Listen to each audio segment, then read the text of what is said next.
무협 판타지 소설 읽어주는 여자와 남자, 천세보입니다. 천세보, 천세보.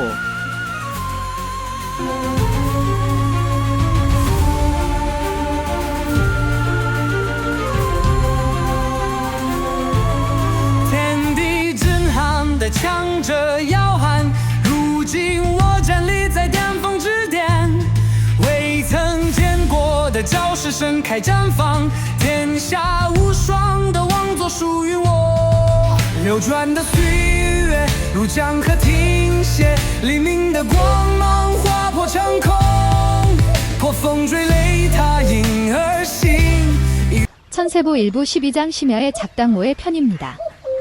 백연각은 무당산에서도 가장 깊숙한 산자락에 다른 전각들과 멀리 떨어져 자리하고 있다. 야심한 시간 백연각의 5인형이 흐릿한 불빛을 가운데 두고 원탁에 둘러앉아 있었다. 무당장군 태상진인 연복천이 맞은편 두 인물을 향해 인사를 건넸다. 종남과 공동, 두 장문께서 빈도의 소청을 마다하지 않고 이렇게 자리해 주시니 뭐라 감사의 말씀을 올려야 할지 모르겠소이다. 연복천이 폭권의 예를 취한 후 다시 말을 이었다. 여기 있는 화산과 점창은 이미 빈도와 뜻을 같이 하기로 하였소이다. 이제 두 장문께 감히 청하오니 빈도가 올리는 소청을 들어주시기 앙망하오이다.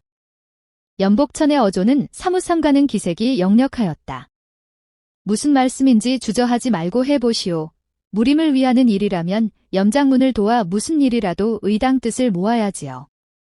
종남파장문 권태일소 마등설이 얼른 의례적인 언사를 청산유수로 늘어놓으며 옆에 있던 공동파장문 골룡한절 전봉기에게 고개를 돌리며 동의를 구했다. 전봉기 또한 마등설의 의견에 전적으로 동감이라는 표정으로 고개를 끄덕이자 연복천이 자연스레 말을 이었다. 고맙소이다. 얼마 전 영오류를 이끄는 진반소란 자가 나에게 와서 한 가지 제안을 하였소이다. 이에 영오일검이요. 두 사람의 입에서 동시에 비명 같은 탄성이 터져나왔다. 연복천은 두 사람의 반응에 아랑곳하지 않고 오히려 차분하게 말을 이었다.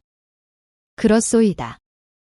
그 진반소란 자가 자신이 영오류를 이끌고 있다 했소. 빈도는 그 자를 처음 보았지만 그 자의 말에 전혀 의심이 가지 않았소이다. 연복천이 재차 확인하자 두 사람은 연복천의 다음 얘기가 몹시 궁금하였다. 살수라는 게 당최 신원은 물론 얼굴도 드러내지 않는 법, 특히 진반소는 역대 최고 살수라는 풍문만 무성할 뿐 그의 행적은 완전히 신비의 안개 속에 가려져 있었다. 그런 진반소를 직접 봤다는 연복천의 얘기는 그들의 호기심을 자극하기에 충분하였다. 그의 인물됨이 어떠하였소? 마등설의 질문에 연복천은 고개를 설레설레 흔들었다. 내 평생 그렇게 냉막한 인물은 본 적이 없소이다. 산전수전 다 겪고 5만 가지 인물들을 만나본 빈도도 감히 그를 가늠하기 어려웠소이다. 절대 냉막이랄까? 지옥에 가서 눈 하나 깜짝하지 않고 염라대왕의 목이라도 딸, 그런 절대 살수혼이더이다. 연복천이 누구인가? 심계가 깊고 임기응변에 능수능란하기로 둘째가라면 서러울 인물이 아닌가. 그런 연복천이 혀를 내두르자 두 사람은 진반소에 대한 호기심에 홀딱 빠져들었다. 전봉기가 연복천의 얘기를 유도하려고 연복천이 들으라는 듯이 혼잣말을 중얼거렸다. 그런 냉막한 성정을 가진 인물이 어떻게 천세보의 몸을 의탁하게 되었는지 참으로 궁금하군. 천세보주 반도풍이 그리 대단한 인사란 말인가. 연복천은 전봉기의 의도를 눈치채고 그의 말에 전적으로 공감한다는 표정으로 고개를 끄덕였다. 그런 것 같소이다. 지존 삼성의 경지를 빈도가 어찌 헤아릴 수 있겠소만 진반소란 자가 천세보에 귀의하게 된 데에는 비사가 있다 하오. 연복천을 제외한 나머지 네 사람은 동시에 귀를 쫑긋 세웠다. 관자견우가 어느 날 황제를 아련하러 궁에 간 날이었다 하오. 하급 호위 무사 하나가 천천히 관자견후에게 다가왔는데 관자견후는 다가오는 그를 빤히 쳐다볼 뿐 가만히 있었다 하오. 그 자는 삼장 앞에 이르러서는 네 사람은 숨도 쉬지 못하고 연복천의 다음 말을 기다렸다. 번개같이 튀어오르며 칼을 빼서 관자견후의 머리를 내리쳤다 하오. 아, 그럼 반보주는 어떻게 되었소? 네 사람의 입에서 탄성과 함께 같은 질문이 동시에 튀어나왔다. 연복천은 그런 반응을 예상이라도 한 듯 쏟아지는 질문에 약간 뜸을 들이며 주의를 집중시켰다. 진반소의 칼은 정확하게 반보주의 모자만 반으로 갈랐다 하오. 연복천의 말이 끝나자 네 사람의 입에서는 탄식과 함께 저마다 한마디씩 혼잣말이 새어나왔다. 아, 두 사람 사이에 이미 서로 뜻이 통하고 있었다는 얘기군. 그렇다고 해도 그 진반소란 자는 예사 인물이 아니오. 관자견우를 상대로 칼을 빼들 수 있다니. 게다가 그의 머리를 내려치다니. 솔직히 말해 나를 포함하여 이 무림의 어느 누구라도 꿈도 꾸지 못할 일이오. 맞소. 그리고 그 진반소란 자의 심력도 가늠하기 어렵지만 천세보주는 더 무시무시하오. 죽음의 칼날 끝에서도 일말의 동요 없이 생전 처음 보는 자의 칼을 봤다니. 우리와 같은 범인들은 도저히 가늠할 수 없는 경지라 아니할 수 없구려. 맞소이다. 백척간도 진일보란 일을 두고 한 말이겠지요. 아, 진반소와 같이 마음 둘 곳이 없는 냉막한 자라면 자기에게 절대적 신뢰와 함께 백척간도 진일보의 경지를 보여준 반보주에게 진심 귀의했겠구려.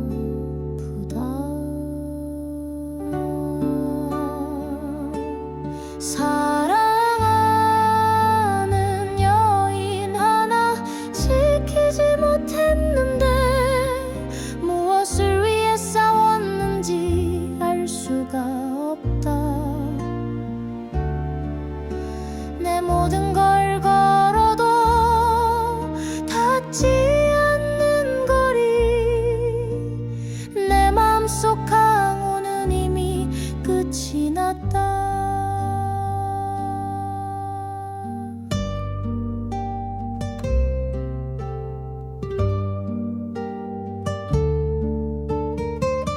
네 사람의 말이 다 끝나자 연복천은 그들의 흥분의 여운을 적당히 살리며 말을 이었다. 천세보주는 황제에게 진반소를 달라 청하여 수하로 거두었다 하오. 그 일은 한동안 황실 금군에서 유명한 사건으로 회자되었다 하오. 연복천의 말이 끝나자 좌중은 다시 침묵으로 들어갔다. 침묵 속에 얘기의 여운이 끝나갈 즈음 전봉기가 화제를 돌렸다. 염장문, 그래, 진반소란 자가 했다는 제안은 무엇이오? 전봉기의 질문에 좌중은 다시금 긴장의 끈이 당겨지며 모두 연복천의 입을 주시하였다. 연복천은 청기누설이라도 하는 양극도의 조심성을 보이며 목소리를 낮추었다. 그 자가 봉인 해제인을 자기에게 넘기라고 하였소. 뭐라고, 우? 그게 무슨 소리여? 긴장하고 있던 좌중에 청천벽력 같은 연복천의 대답이 떨어지자 전봉기와 마등설의 입에서 동시에 외마디 비명 같은 반문이 튀어나왔다. 나도 그게 무슨 뜻이냐고 되물었더니 이렇게만 해주기만 하면 된다고 합디다. 자기가 봉인 해제인과 단둘이 있을 수 있도록 천회향기를 봉인 해제인에게서 잠시만 떼어달라고. 향 2대를 태울 시간이면 충분하다 하였소. 예상 못한 진반소의 제안에 좌중의 긴장이 충격으로 바뀌며 각자 염두를 굴리느라 입을 닫았다. 이윽고 전봉기가 입을 열었다. 이렇게 나와 종남 마장문, 둘만을 따로 불러 얘기하는 걸 보면 염장문은 이미 진반소의 제안을 받기로 한 것 같소.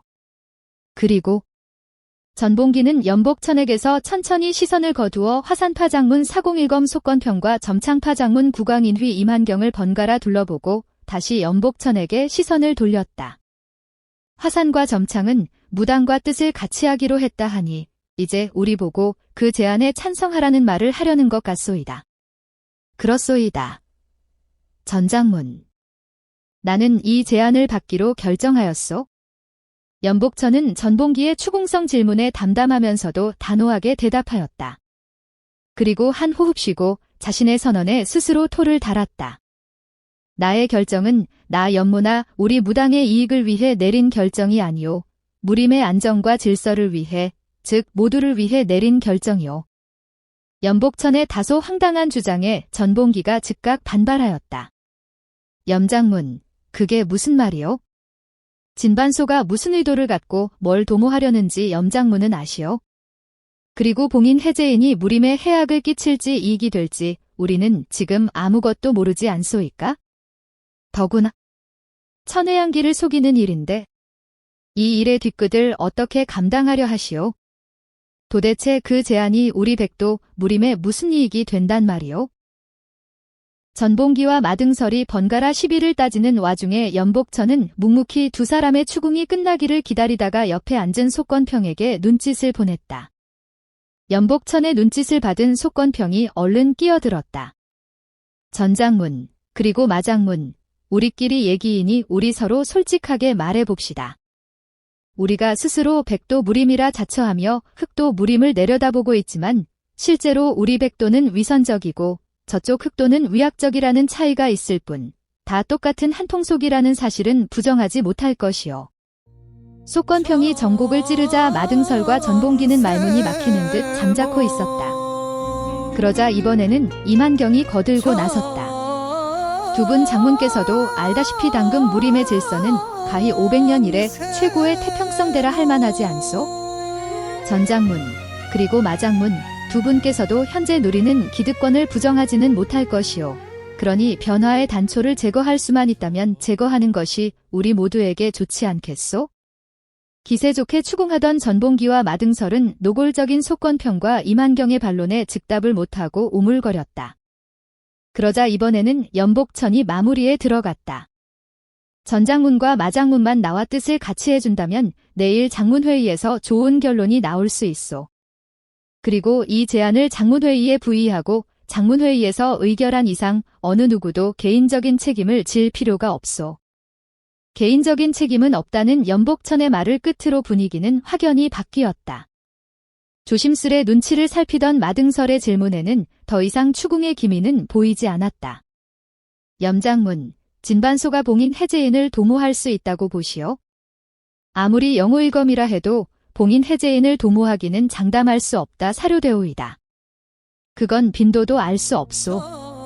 봉인 해제인의 무공이 어떤 경지인지 알 수 없으니 빈도는 영우일검의 도모가 성공할지 못할지 상관하지 않소. 그건 또 무슨 소리여?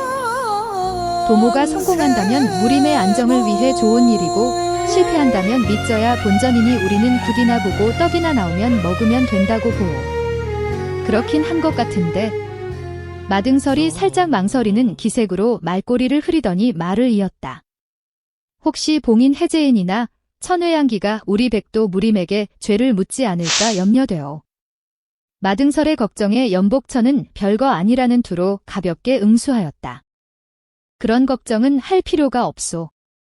봉인 해제인이나 천외양기, 그들의 경지라면 그들은 이미 우리 백도의 위선적 정체를 모를 리 없고 우리가 한 행동에 뒤통수 맞았다고 노여워할 리가 없소. 그러니 우리를 개과천선시킬 의도가 아니라면 우리를 굳이 손보는 데에 수고하지는 않을 것이요. 아. 연복천의 설득에 두 사람은 수긍하는 기색으로 기울었으나 뭔가를 망설이며 대답을 아끼자 연복천은 결정타를 날렸다. 생각해보시오. 그 이름이 백도든 황도든 그 무엇이든 간의 무림에는 우리와 같은 위선적 존재가 있을 수밖에 없지 않소?